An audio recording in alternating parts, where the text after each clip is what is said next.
I think the particular tariff rates that Trump announced last week that led to that financial bloodbath are not going to come back. So I don't think we're going to hear again about those numbers after 90 days. 90 days in U.S. time now is infinity. It's eternity. We'll never hear those numbers again. Where did those numbers come from?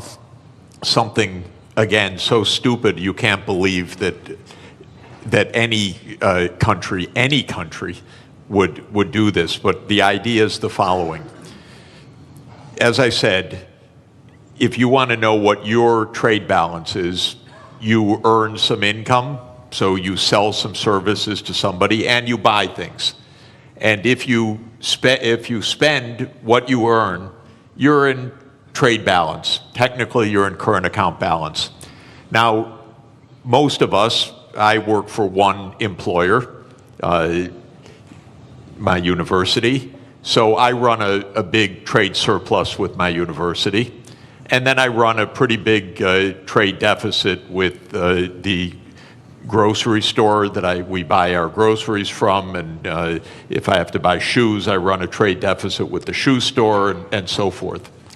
Trump's idea, just to add to the craziness of it, is that you should run a trade balance with everybody, not an overall trade balance, but a trade balance with everybody. So you should sell a little bit, you should work a little bit for your shoe store, you should work a little bit for your grocery store, you should go around anytime you want to shop, you trade something. I'll write you an essay if you'll sell me shoes, and you make your living somehow trying to balance your trade with all of your counterparts. Well, this is insane. This is why we have a market economy. You don't have to have balance with every transaction that you do with somebody. But what Trump said was, oh, Lesotho, they sell us more than we buy from them. So they're cheating us. That's literally what he said. Literally what he said. Okay, is it completely delusional or rhetoric? It's delusional, okay? Just so you know. It's weird. But anyway, now, then he calculated a formula. Okay, Lesotho, we have to tax them by the amount to reduce the imports from them so that we have balance with Lesotho. And then they made some absolutely stupid formula that you would not accept in a first year, third week class. It came out of the U.S. Trade Representative's office. They probably were told, do it overnight, the boss wants it.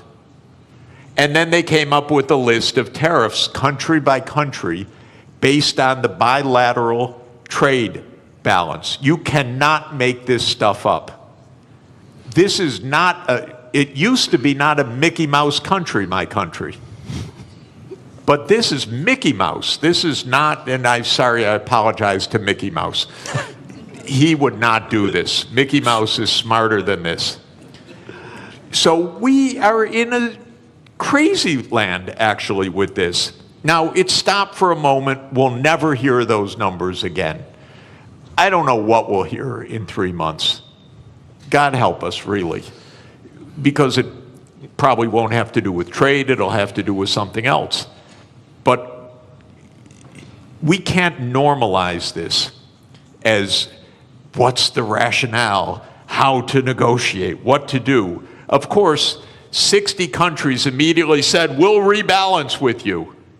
And the President of the United States literally used the language I'm about to use. I'm quoting him because otherwise I would never say this. He said, 60 countries are coming to kiss my ass. He said that in a public speech, the President of the United States. So this is, I'm sorry, I apologize. No, but it's presidential language. Yeah. Okay? I'm only speaking at high political terms. So we cannot normalize this. We have to say no. We didn't spend 100 years on 200 years, 207 years since David Ricardo put forward the idea of comparative advantage, okay? And we have been building the trade system since the ruins of World War II for 80 years. And we have been building the World Trade Organization, which the U.S. led the creation of, I think it's fair to say, for 31 years. This should not be normalized to try to figure out what is the theory of this. And it's a more fundamental point, ladies and gentlemen. The United States is a rogue nation right now on many things, not just on trade, but on making Gaza into the U.S. Riviera, on whatever it wants to say. It's a little bit of a rogue nation. For the world to hold together, the rest of the world has to say, we're not going down crazy lane. We're going to be responsible. We're going to go to the UN. We're going to go to the World Trade Organization. We're not going to get into this downward spiral. Because if we normalize craziness, there is no way out. You mentioned Mickey Mouse, but there's a kind of a theme here from Bloomberg, the news agency. These are its headlines in the morning and the afternoon of Tuesday, Wednesday, and Thursday. Tuesday morning, this is madness. In the afternoon, a clown show. On Wednesday, stocks keep falling. In the afternoon, could have been worse. Thursday morning, assessing the damage. Thursday afternoon, Trump blinks. And by the way, if I may, because it's interesting, because I'm living in this crazy world, the Secretary of Treasury then, with all deference to a person who has a very hard job, he says, this was planned all along when Trump dropped this. Can you imagine? He couldn't say anything else, though. Well, yeah, I know, but to hear this from your Treasury Secretary is not also reassuring, because all you hear is a crazy land rather than what we need to hear, which is rationality. Okay, so let's make it more general for the moment. And by the way, ladies and gentlemen in the audience, I'll give you a few minutes at the end if you want to ask our two panelists a question. We'll try to get a few questions in from the audience. So to broaden it out, Minister, as the professor says, and pretty much everybody agrees, protectionism doesn't make economic sense because in the longer term, it's going to cost everybody. So what's driving increasing protectionism, not just in the United States, but in other nations as well? Because if it doesn't make economic sense, does it mean it then becomes a political statement from the person imposing that protectionism to almost appear as like a nationalist moment to bring people towards that decision maker politically rather than economically? Well, it's easy to explain. I think what is driving the current, what seems like a fundamentally flawed policies is, first of all, let's set the scene. I mean, there's a geostrategic competition between China and the United States. We know that. China has what it takes to become a superpower because it has human capital, it has state-of-the-art infrastructure, and now it's catching up in technology. The United States considers itself as the hegemon power. So we know from history there's always been tensions between existing superpowers and emerging ones. It doesn't have to end this way, meaning in a trade war or any other wars, but it does in the past. I mean, history tells us that we more frequently see tensions rather than cooperation. So what lies behind this? Very simple. Go back to 20 years ago, roughly speaking. China accounts for about 8% of global manufacturing. Today, China accounts for more than 30% of global manufacturing. Who lost ground? United States, European Union, and Japan. United States clearly also sees this. Again, go back to 20 years ago and just visualize a world map. which country commands as the main trading partner of the rest of the world. Maps are all over the place. Clearly, it was the United States 20 years ago. Today, it's China.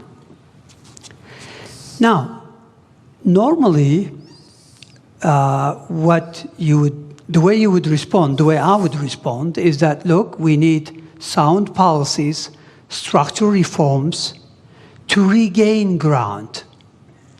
Instead, it looks like this rivalry, combined with lack of, obviously, clear understanding, is that it leads you to go after quick fixes.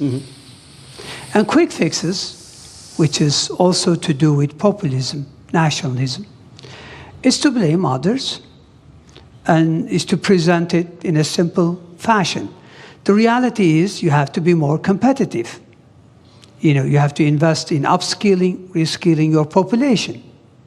You have to invest in your infrastructure.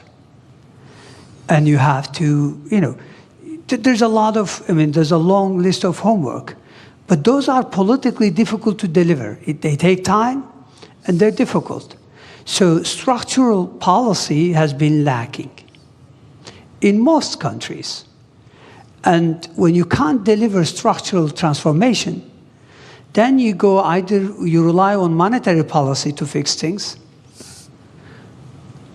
Monetary policy in many parts of the developed world have been doing the heavy lifting over the last couple of decades in the face of difficulties. So my point here is that I think we know what drives it is losing ground. But how do you regain ground? Again, the sophisticated way would be to do the right thing and deliver on reforms. The easy way would be to blame everyone else and come up with high tariffs as a fix. Let's see. Okay, so protectionism is also not helping your friends to concentrate more on yourself rather than the outside world. We know that the drastic cuts to USAID, the Agency for International Development, has already or is going to cost lives. Myanmar's recent earthquake, the Americans have been for decades maybe the most important first responder, sending hundreds of rescue workers. They sent 3 administrators. They didn't send a single rescue worker. They laid off recently some people working for the federal government on the US nuclear program. They realized very quickly within a couple of days that it was actually a national security issue, so they were told to come back to their office. The office said, sorry, they've been excluded from their federal email, so we can't get in touch with them. So they couldn't re-employ them. Professor Sachs, when you were president of the Earth Institute at Columbia University, it focuses, I've got to read this from the notes. It focuses on sustainable development, this institute at Columbia, including research in climate change, geology, global health, economics, management, agriculture, ecosystems, urbanization, energy, water, everything that we need to live.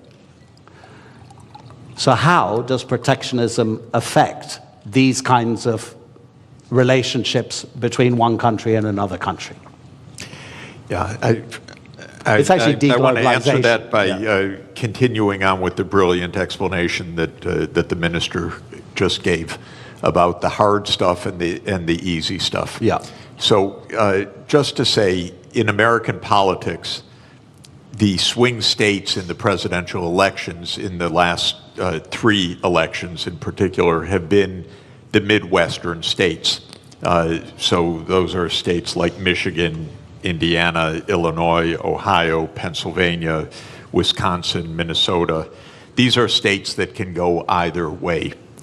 And those states did suffer a decline of employment in manufacturing, not only or even mainly because of trade, but also heavily because of automation over the last 40 years. I come from Detroit, which is Motor City, used to be. I used to go when young on school field trips to see the assembly lines, and there were actually workers on the assembly line.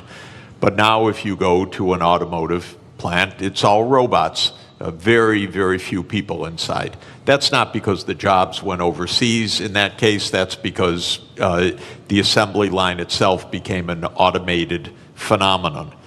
So Trump is giving an answer to those swing states. It's China's fault. It's Mexico's fault. It's Lesotho's fault. What the minister said is really important, that when he said that trade benefits the economy, but it could hurt some sectors. And what you do is not stop the trade, but you make sure that you pull everyone along, maybe in a regional policy, or maybe in job reskilling, or maybe in some other kind of public investment or education policy. Here's where the U.S. really failed over the last 40 years. We let the inequalities widen and widen, partly because of automation, partly because jobs did go overseas, but for the right reason. They had comparative advantage in those jobs. Skilled people got better and better salaries. Lower skilled people had their living standards fall. The gap widened. By the way, not just the income gap, the life expectancy became 10 years or more. So many of our epidemics, so many of our social problems relate to this widening inequality. The United States political system didn't address it at all for 40 years. And that comes to what I mentioned, the corruption of the political system. When candidates of both political parties are paid by rich donors for their reelection campaigns, and both parties then become the agents of tax cuts and no really addressing the social conditions, you end up with a Donald Trump coming in and selling a pseudo explanation, it's all China, and selling a pseudo remedy, a trade war.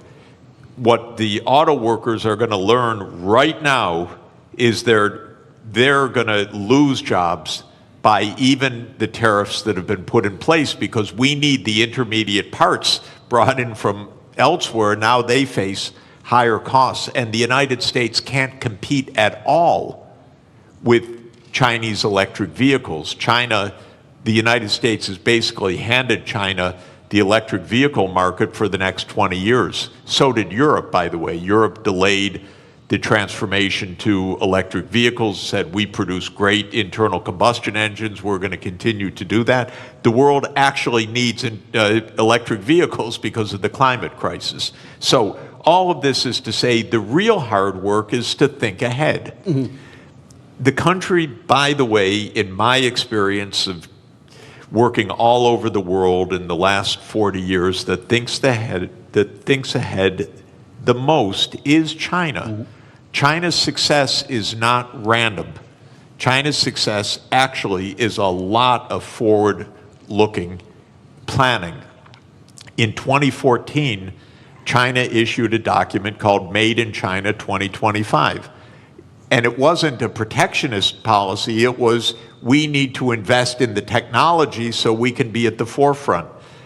I think in 8 of the 10 sectors that were identified there, China succeeded in reaching the forefront. In 2017, China made a plan for artificial intelligence.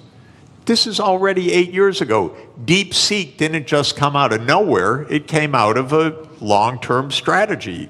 So this is hard work that actually pays off. This is what every government should do. This is what every country should do, is look ahead. Now, you mentioned very interesting idea. We got a president who doesn't understand and maybe doesn't care about the future in the same way. But just to say, the biggest issue on the planet should be the climate crisis. not all the things we're endlessly talking about.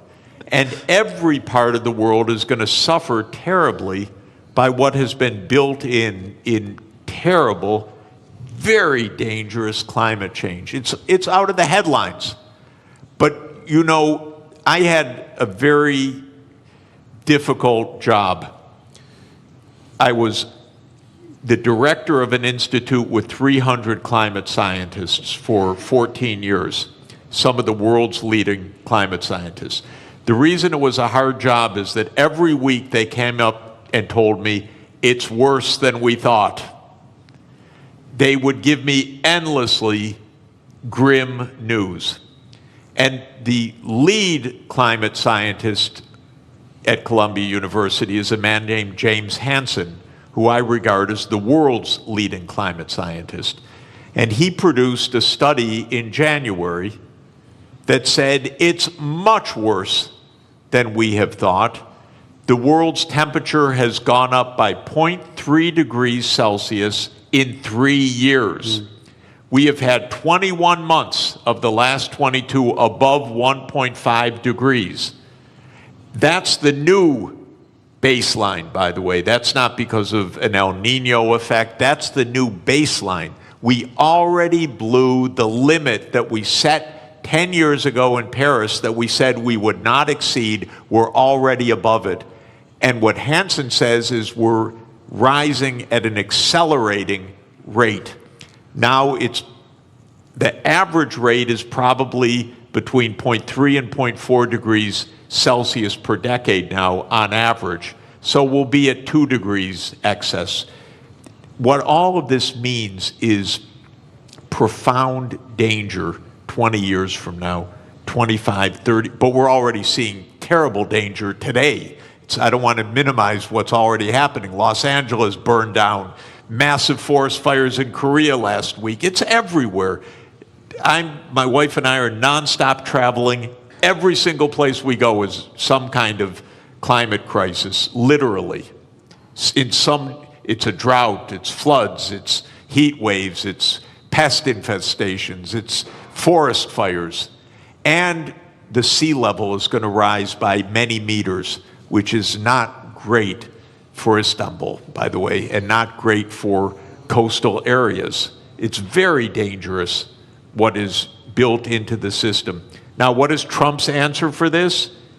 Yesterday, King Donald issued an executive decree to bring back coal.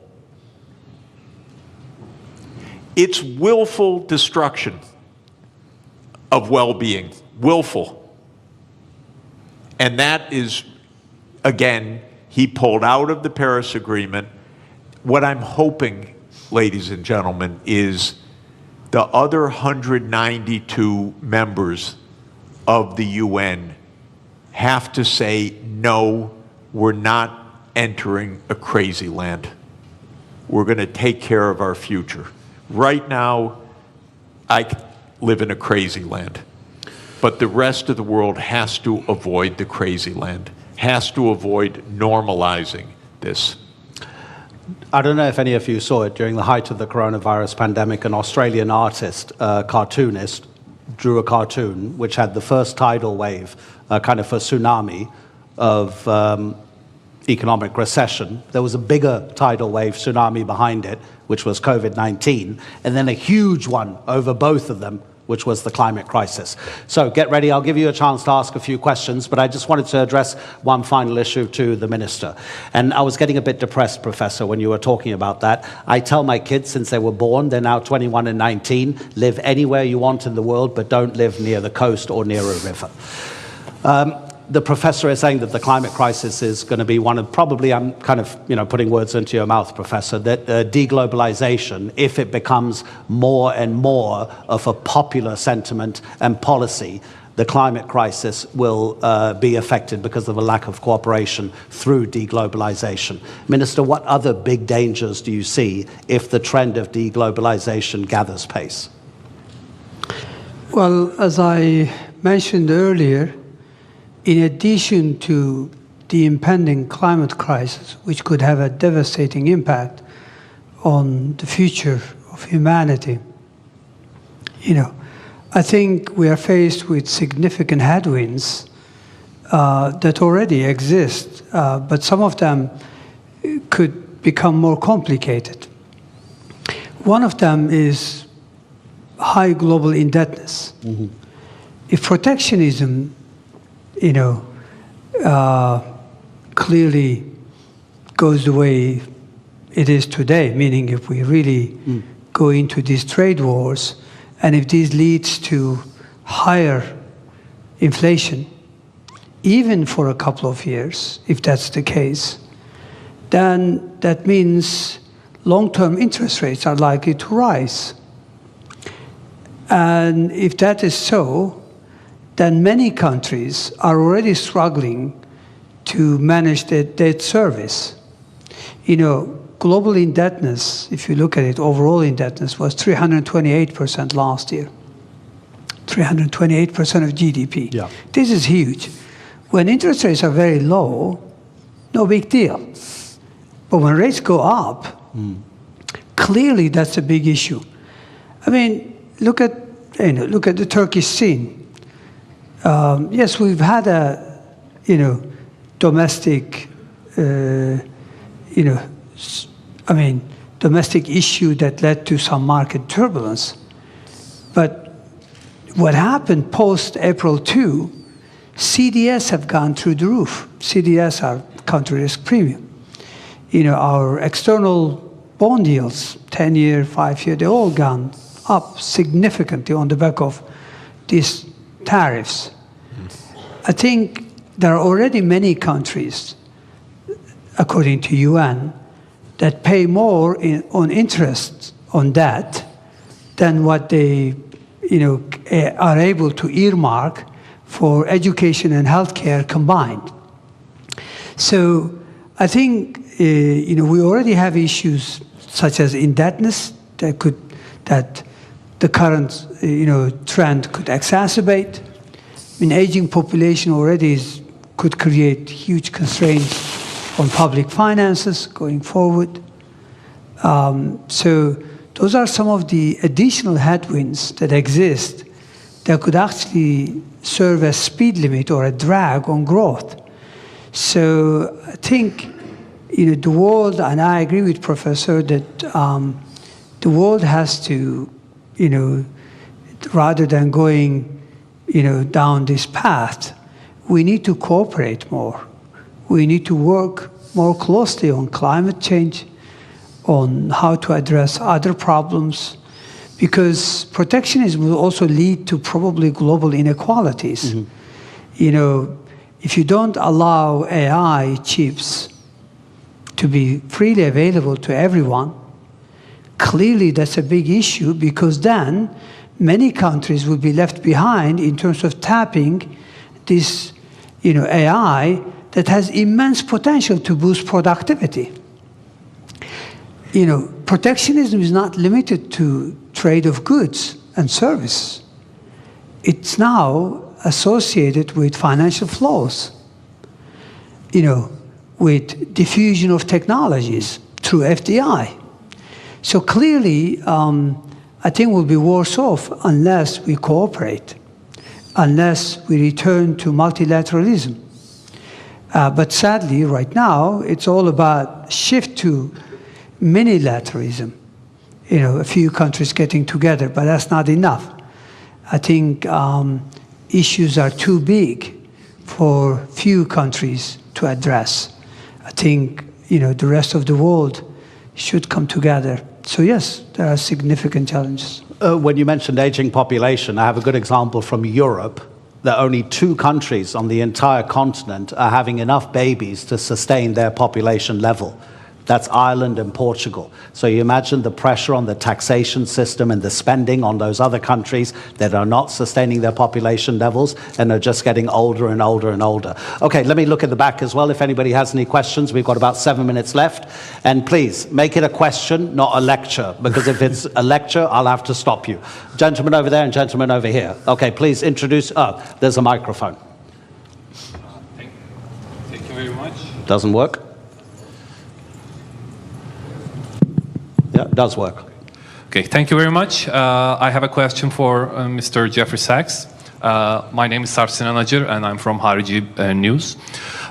So you mentioned that we shouldn't look for a rationale behind the actions of Donald Trump, but just to be a devil's advocate, I just want to understand their point of view, which they mention, yes, trade deficit and the national debt of the United States, but also they mention the hard industries that left United States back in the day. So what I'm trying to understand is, if United States gets into a confrontation with global powers such as China or Russia or any other state, maybe even Europe one day, is it wrong for them to want their hard industries back, and this is their rationale to put these tariffs on? Because Donald Trump mentioned that we are buying cars from Canada that we could have been producing before. So is there a rationale behind, at least on the hard industry part? Okay, thank you. Yeah, you know, in trade theory or trade concept, there is the national security rationale. So you may want to procure domestically to have an armaments industry. That's quite different from imposing tariffs on 150 countries in a completely arbitrary way. In fact, the right policy might be local procurement from domestic industry that has nothing to do with trade policy at all. So that is not an argument for what he's doing. But I would add one more point. We don't need an arms race, and we don't need a war. Actually, diplomacy is really cheap compared to war. That's why we're at the Antalya Diplomacy Forum, not the Antalya Military Forum. So if Trump really wanted to save some money, we have almost 800 overseas military bases in 80 countries. This is crazy. So if he wanted to save money and close the budget deficit, I would close hundreds and hundreds of military bases and leave all these countries at peace, because wherever there's an American military base, there's a big headache, believe me.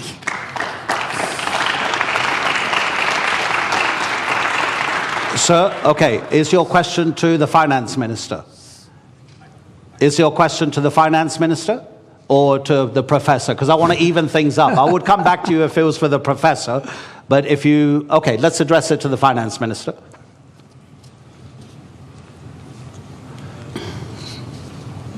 One, two. My name is Riel Miller, formerly of the OECD, formerly of UNESCO, and formerly an advisor to finance ministers, so I can address my question to a finance minister. One of the things that's tremendously tempting, and it was really in part of what the last question was about, was the hard industries, right? So now let's go back to being an extractive economy. Coal mining, you know, in Canada, I'm Canadian originally, beaver skins, right, that we sent over. So resources, right? Now, we have seen in the past, historically, when there was a move from natural resources to manufacturing, it was quite difficult for the society and the politics to change, because the oligarchs of resources were not the oligarchs of manufacturing. So I have a question which relates to the historical context we're in. What if we're moving to intangible economies? What if we're moving away from tangibles in general, and those robots are going to take care of producing intangibles? How do we talk to people who are nervous and worried because they're accustomed? I go to Germany and I say, can Germany be rich without producing cars? And they go, oh, never. I said, well, could Britain be rich without producing coal? Never. And so we have this historical difficulty of making the transition. And I wonder what you can say in a country like Turkey, where you are making the transition through industry, and China through catch-up and convergence. But can we begin to talk about going beyond the tangible economy?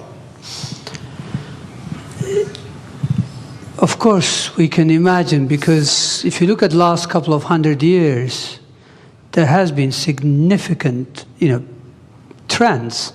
I mean, if I'm not mistaken, if you go back to 200 years ago, 90% of employment was in agriculture. Today, in developed West, it's about 1%, 2%. But we are much better off. So I think we can extrapolate. It's true that we may achieve artificial general intelligence soon, meaning within a year or two, and according to experts, maybe artificial superintelligence within 5 years. And assuming that also gets converted in robotics and advanced manufacturing, chances are the traditional employment will no longer be there. So we have to come up with obvious. So that's why I think, it seems like today's debate, considering what is ahead of us, a bit outdated. So I hear what you're asking, and it's really complicated. We all have to think. I remember attending a global economic symposium in Kiel back in 2007, and one of the sessions, because I was finance minister and treasury, they put me in that session, in that panel, and the question was, when do we start taxing robots? So, look, yes, I do see that happening. I don't have the answer, but certainly we have to think about it. It'll be interesting to know if a robot will need a work permit as well, right? Okay, that's it. The time is up, ladies and gentlemen. It was always going to be too brief with these two particular gentlemen.